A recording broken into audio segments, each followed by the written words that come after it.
Hello, Anime Recap Guy welcomes you back to the world of Slime Rimuru's reign, where previously Phobio had decided to take it upon himself to absorb the power of Veldora's child, and the town was left preparing for the imminent battle with Charybdis and the 13 summoned flying sharks called Megalodons. Let's go right back into it.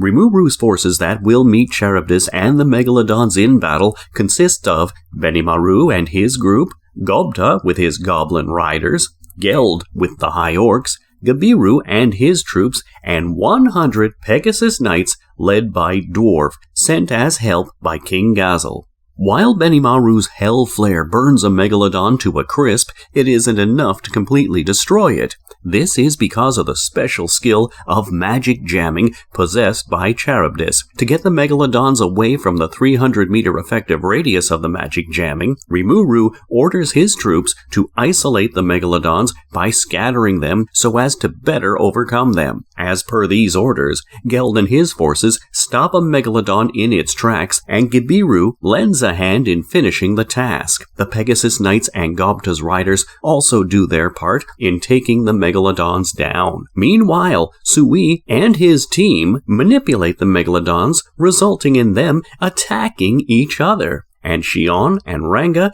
join forces to bring down the last of those horrible flying sharks. Witnessing everyone in action, Milim pleads with Rimuru to let her fight as well, but he refuses to be swayed by her antics. When all the troops focus on Charybdis, it sheds its scales and launches them at everyone, making them retreat. Rimuru brings out his gluttony and absorbs all the scales and asks everyone to fall back and regroup. Meanwhile, the scales of Charybdis regenerate. Oh, that was quite fast, wasn't it? Ultra Speed Regeneration is truly a crazy skill to be equipped with, which leaves Rimuru and gang just 3 minutes before all scales are regenerated. After an entire day of attacking Charybdis as a group, Rimuru discerns that they have caused damage of just about 30%. While he is thinking of what more they can do, Rimuru hears Charybdis whisper Milim's name. When Great Sage informs Rimuru that the body possessed by Charybdis indeed contains intense anger from Milim, Rimuru realizes that Milim can actually help in this situation. Rimuru gets to Milim to let her know of the anger Charybdis seems to have for her, and she immediately recognizes that Phobio is responsible for all this mess. Much to her delight, she finally gets to fight and help Rimuru. Before she attacks, Rimuru asks her to save Phobio so they can gain favor with Lord Carrion later. Using Dragon Buster and remembering to practice restraint to save Phobio, Milim single-handedly destroys Charybdis. In the forest later, Rimuru separates the magic core from Phobio and consumes it himself. As soon as Phobio gains consciousness, he realizes his mistake and profusely apologizes to both Milim and Rimuru. When asked about how he knew the location of Charybdis, Phobio admits that 2 clowns named Tyr and Footman informed him about the same. Just when Milim figures out that it must be Demon Lord Carrion that these clowns work for, Lord Carrion gets there himself. When Lord Carrion thanks Rimuru for sparing Phobio, Rimuru suggests that Carrion enter a non-aggression agreement with Tempest. Hearing this request, Carrion agrees and swears on his name never to be on the opposing side of Tempest. After the celebration of the win over Charybdis ends, when Rimuru retires for the night, he dreams of Shizu telling him to get to the royal capital to save 5 children. Startled awake, Rimuru decides to leave for the kingdom of Ingracia to fulfill his promise to Shizu. In the morning, he gathers his main representatives, including Benimaru, Kaijin, Rigur, Gobta, Geld, Rigurd, Vesta, and Gabiru to inform them of his decision.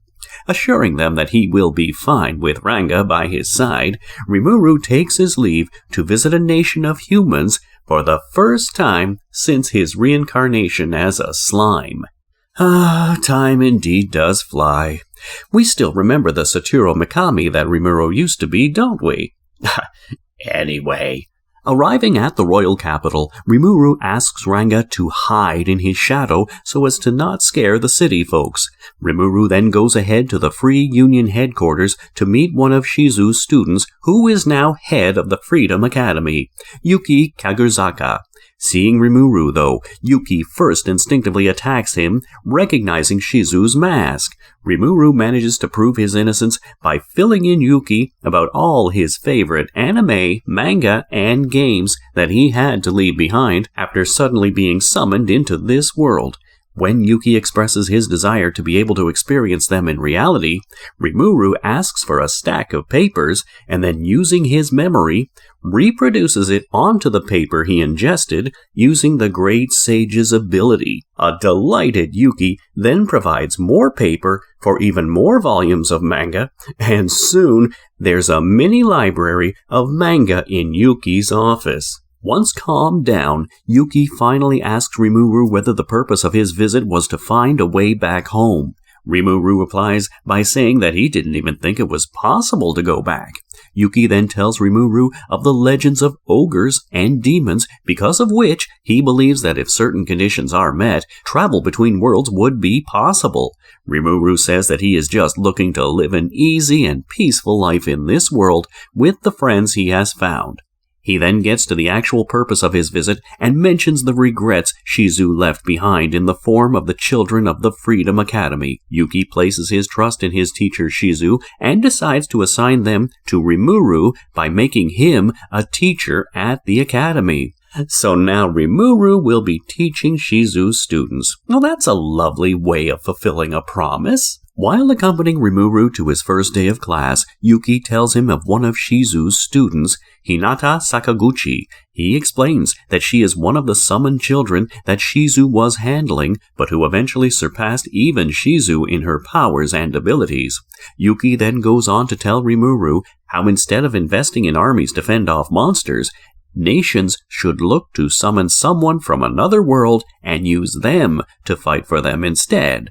Sometimes they end up summoning children under the age of 10 who cannot cope with the energy required for such a summoning ritual, and hence are not able to live in this world for more than 5 years. Hearing this, Rimuru decides to help these children in whatever way possible in an attempt to save them from being destroyed before their time. All of Rimuru's excitement in helping these kids goes up in flames for a while when he opens the door to their classroom and is unexpectedly met with an explosion. He thought that the children would be calm and innocent, as they do not have much time left in this world, but Kenya Misaki, Ryota Sakaguchi, Gail Gibson, Alice Rondo, and Chloe Aubert have already proven him wrong. Oh, this is going to be so much fun! When nobody in class responds to the roll call, Rimuru gets Ranga out of his shadow, and that immediately gets the children to behave. Rimuru then introduces himself to his class of 5 and warns them that he isn't as nice as Shizu was. When again there isn't any response, Ranga does the needful. Oh, terrorizing the kids, Rimuru? Really? In an attempt to get them to trust him, Rimuru suggests playing a game with the children. Outside, he explains that each of them will have 10 minutes to defeat him in a mock battle. While easily beating each of them, the pretense of the mock battle lets Rimuru recognize the talents, or lack thereof, in the kids.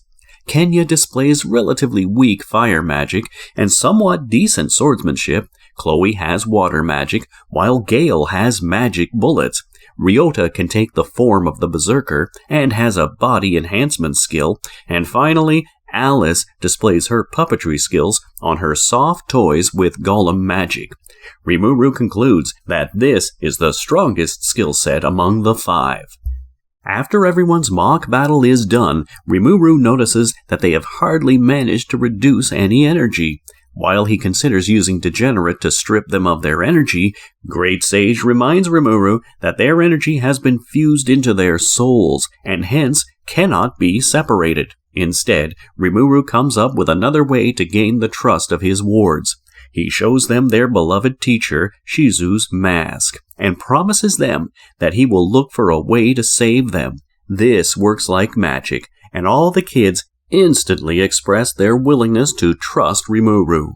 Rimuru suddenly is reminded that even Shizu was summoned to this world when she was about as old as these kids, but she lived to adulthood, possibly because she was possessed by Ifrit because of Demon Lord Leon. Rimuru begins thinking if this could be the solution he was looking for. Later that night, he uses Warp Portal, as taught to him by Vesta, to visit Trainee. Rimuru hopes that if superior spirits take control of the kids, it might just be possible to control their energy and save them. Trainee directs him to the dwelling of spirits, ruled by the Queen of Spirits. She regretfully tells him that the Queen of Spirits they used to serve died a long time back, and since she doesn't really know the current queen, she won't be able to help Rimuru with the location of her residence. A month passes by with Rimuru looking for superior spirits, but he is unable to find any. At a picnic one day with his students, he offers the latest issue of a manga in reward for some combat training. Despite nobody managing to beat him, Rimuru was about to offer the manga to them when a change of energy in the form of a sky dragon interrupts him. Leaving Ranga with the kids, Rimuru follows the dragon in the direction of the city while disguising himself. Rimuru is successful in absorbing the dragon with gluttony before it causes any damage, much to the surprise of the troops of the city and the citizens nearby, who are left in awe of the hero who saved them from certain doom.